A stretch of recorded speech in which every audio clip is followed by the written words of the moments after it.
দিদি, তোমার এই সবজি বাড়ি কিভাবে লাগানো হয়?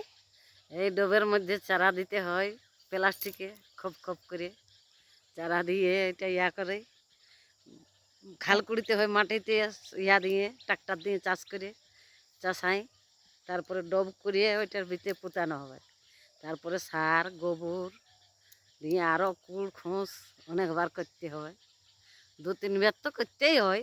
আর তার মধ্যে ঘাস আছে, অনেক কিছু সার ওষুধ দিয়ে স্প্রে করতে হয়। এই যে ভিটামিন দেওয়া আছে, ভিটামিন কিরকম ফল পাওয়া যায়? ফল ভালো হচ্ছে, ভালো হচ্ছে? অনেক। হ্যাঁ, তোমার কতটা জায়গাতে লাগানো আছে? এই যে এটা ও তো ওই কাঠা আছে, 5 কাঠা জায়গায় ক কিলো মাল বেরোয়? 15 কিলো 20 কিলো করে তুলায়, ও, 2 দিন পর পর। 2 দিন পর পর বেরোয়। হ্যাঁ, দরও ভালো আছে এখন, হ্যাঁ, 50-60। হয় যেভাবে খরচা হচ্ছে হ্যাঁ, সেভাবে তো দর না থাকলে পোষাবে কি করে? হ্যাঁ, আর কমই হচ্ছে। নমস্কার বন্ধুরা, হ্যাঁ, আমি গায়ত্রী কুম্ভকার বলছি।